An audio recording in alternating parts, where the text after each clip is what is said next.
You meet her at a coffee shop on a Tuesday afternoon. She's reading a book about forensic pathology, which should have been your first warning sign, but instead you think it's quirky. Charming even.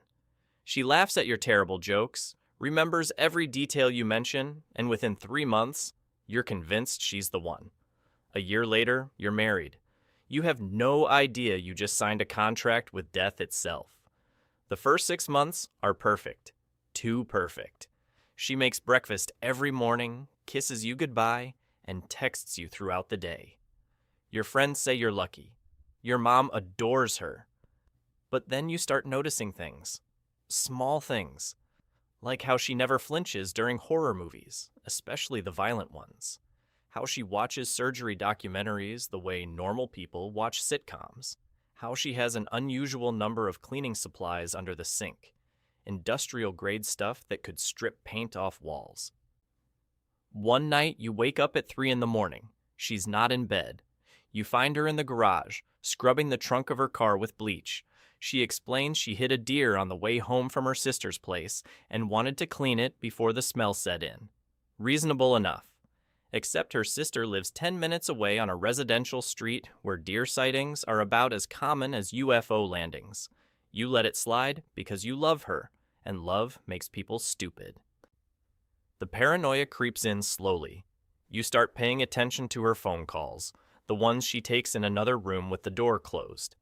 You notice she has a storage unit you didn't know about. When you ask about it, she says it's full of childhood stuff she's not ready to sort through. Her eyes don't match her smile when she says it. That night, you pretend to be asleep when she leaves the house at midnight. Through the bedroom window, you watch her drive away. She doesn't come back until 4 in the morning. You tell yourself you're being insane. She's probably just dealing with insomnia or visiting a sick friend. But then her behavior shifts. She becomes more affectionate, almost desperately so. She initiates intimacy more often. She cooks your favorite meals. It feels like she's overcompensating for something, and that something is probably guilt. You've watched enough crime documentaries to know this pattern. The question eating you alive is, guilt over what? The breaking point comes on a random Thursday. She asks you to grab her laptop because hers died and she needs to send an urgent work email. You open it, and her browser history is already pulled up. You shouldn't look. You know you shouldn't look, but your eyes betray you. The searches make your blood run cold. How long does DNA survive in soil? States without death penalty. Difference between premeditated and crime of passion, and the absolute nightmare fuel. How to dispose of large organic material. Your hands shake as you close the laptop. Every rational explanation you try to construct falls apart immediately. Maybe she's writing a crime novel? She's never mentioned writing. Research for work? She's an accountant. Morbid curiosity? Nobody searches how to dispose of large organic material out of casual interest. You're married to someone with an internet history that would make a homicide detective start filling out arrest warrants. You don't confront her. Instead, you become a spy in your own home. You check her coat pockets when she's in the shower. You find receipts from hardware stores for duct tape, plastic sheeting, and zip ties. Enough zip ties to restrain a small army. When you ask if she's working on a home project, she says she's organizing the basement. You don't have a basement. The storage unit becomes your obsession. You need to know what's in there. One Saturday, while she's at her book club, which you're now certain is code for something horrific, you drive to the facility. You don't have a key, but you watch YouTube videos on picking locks like some discount private investigator. It takes 20 minutes and 3 broken paper clips, but you get it open. What you find isn't bodies. It's worse. It's a collection. Newspaper clippings about missing persons cases going back 7 years. A wall calendar with dates circled in red corresponding to the disappearances. Photographs of men you don't recognize, taken from a distance like surveillance shots. Detailed handwritten notes about their routines, their vulnerabilities, their patterns. And in the corner, a locked freezer that you absolutely do not want to open but know you have to. Inside the freezer, nothing. It's empty and spotlessly clean, which somehow makes it more terrifying. This isn't the freezer of someone storing leftovers. This is the freezer of someone who knows exactly how to eliminate evidence. The industrial cleaning makes sense now. The bleach, the late-night drives, the guilty overcompensation. You're married to a serial killer, and you've been sleeping next to her for 18 months. You lock everything back up and drive home in a fugue state. Your brain is trying to process two contradictory realities. The woman who makes you coffee exactly how you like it and remembers your mother's birthday is the same woman who has a murder calendar in a storage unit. When you get home, she's already there, smiling, asking how your day was. You lie and say it was fine. She made dinner. It's your favorite. You wonder if this is how she treats all of them before she kills them. That night in bed, she curls up against you like always. Her breathing is steady and peaceful. Yours is shallow and panicked. You're staring at the ceiling, running through your options. Go to the police. With what evidence? An empty freezer and some newspaper clippings? She's been careful, methodical. Whatever she's done it cleanly enough that no one suspects a thing. Divorce her? She knows where you work, where your family lives, every password you've ever used. Confronting her directly feels like signing your own death certificate. You realize with absolute horror that you're trapped. Leaving might put you on her list. Staying means living with someone who's killed before and will probably kill again. The woman who promised to love you in sickness and health has a hobby that involves making people disappear. And the worst part? A sick, twisted part of your brain understands why no one ever caught her. She's brilliant, careful, patient. Your phone buzzes on the nightstand. A text from an unknown number. Your stomach drops as you read it. I know what she is. We need to talk. Tomorrow, alone. You stare at the message until your eyes burn. Someone else knows. Someone's been watching her too. The timing can't be coincidence. The same day you discover the storage unit, a stranger reaches out. Either you've stumbled into someone else's investigation, or this is a trap she's setting to see if you'll betray her. You delete the message and don't sleep. Morning comes with the usual routine. She kisses your forehead, asks if you want eggs. You say yes because saying no might seem suspicious. You're analyzing every micro-expression now, looking for cracks in her mask. She hums while cooking. Actually hums. The domesticity of it makes you want to scream. Your phone buzzes again. Same unknown number. Coffee shop on 5th, noon. Come alone or don't come at all. You text back a single question mark. The response is immediate. I was married to her first. The coffee shop is deliberately public, packed with the lunch crowd. You spot him immediately. Mid-40s, hollow-eyed, sitting in the back corner like he's expecting an ambush. He doesn't stand when you approach. Just slides a manila folder across the table. Inside are divorce papers. Her name, different last name, dated 9 years ago. Beneath that, a police report he filed and later withdrew. Stalking, harassment, threatening behavior, and at the bottom, a photograph of a man you recognize from her storage unit wall. That's Marcus, he says quietly. Her boyfriend before me. Disappeared 6 years ago. Went hiking alone, they said. Never found the body. He taps another photo. That's James. Boyfriend after me. House fire, ruled accidental. He's shaking now. She has a type. Successful men. Isolated from family. No close friends.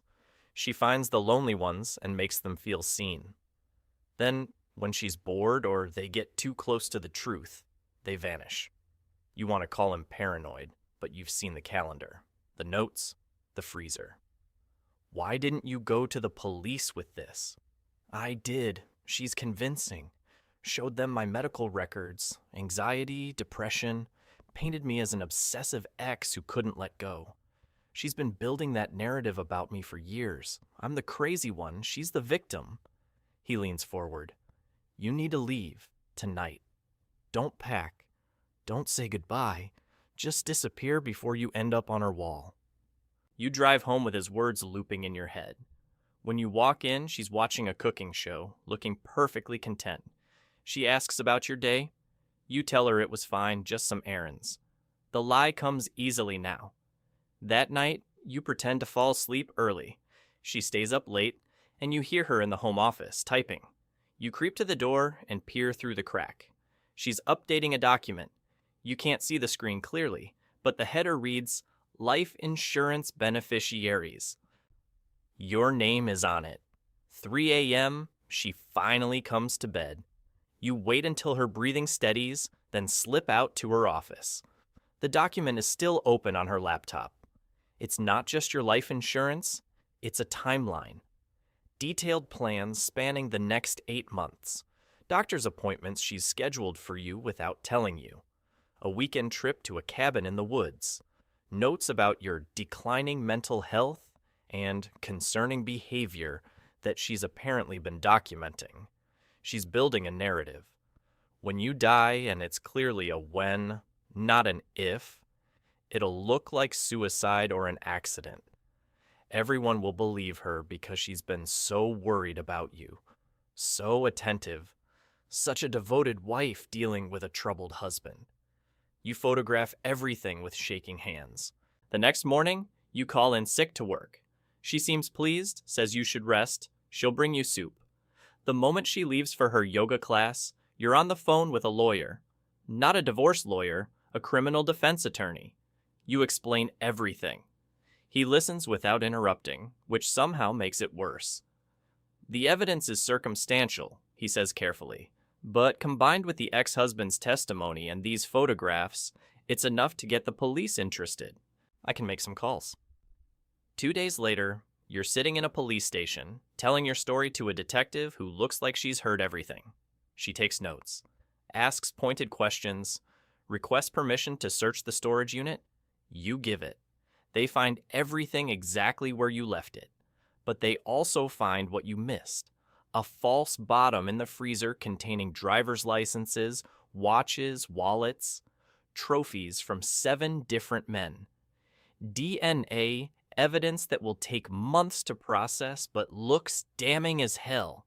They arrest her at the house while you're still at the station. You don't have to see her face, but you hear she didn't resist, didn't show emotion, just asked for her lawyer.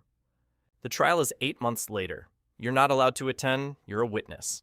But you read the transcripts. Her defense claims the storage unit was her ex-husband's, that he's framing her. It almost works. She's that convincing on the stand. Tears at the right moments. Confusion and hurt in all the right places. Then they find Marcus, buried in the state parkland she visited frequently. Dental records confirm it. The prosecution connects her credit card to a hardware store purchase of the exact tarp and lime found with his remains.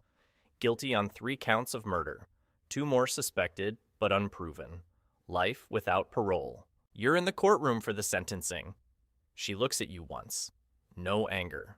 No betrayal. Just mild disappointment. Like you failed a test she expected you to pass. It's the most honest expression you've ever seen on her face. Your lawyer asks if you feel safe now. You don't know how to answer. You're alive, which is more than 7 other men can say. But you'll never trust your instincts again. You fell in love with a performance so complete you didn't notice the person beneath it wanted you dead. You move to a different state, change your number. See a therapist who specializes in trauma. She asks what you've learned from this. You tell her the truth. Some people aren't complicated. They're not misunderstood or damaged. They're just empty behind the eyes, and they've learned to mimic being human well enough that you don't notice until it's almost too late. You got lucky. You noticed. Most people on her wall didn't. You don't date anymore. Can't bring yourself to trust that initial spark, that feeling of finding someone who gets you. Because she got you too. She knew exactly which buttons to press, which vulnerabilities to exploit, which version of herself to present. The coffee shop meet cute wasn't chance, it was a hunt. You were selected, studied, and nearly added to a collection. Sometimes you wonder about the moment she decided you were next. Was it the first date? The third? Your wedding day? Or did she know before she ever said hello, scanning the room for someone who looked just isolated enough, just lonely enough, just desperate enough for connection that they'd ignore every sign wrapped in a smile? You survived because you got paranoid at exactly the right time, because an ex-husband risked everything to warn a stranger, because you acted on fear instead of love. Most people don't get that lucky. They trust until the very end, never knowing the person sharing their bed was counting down to their final day.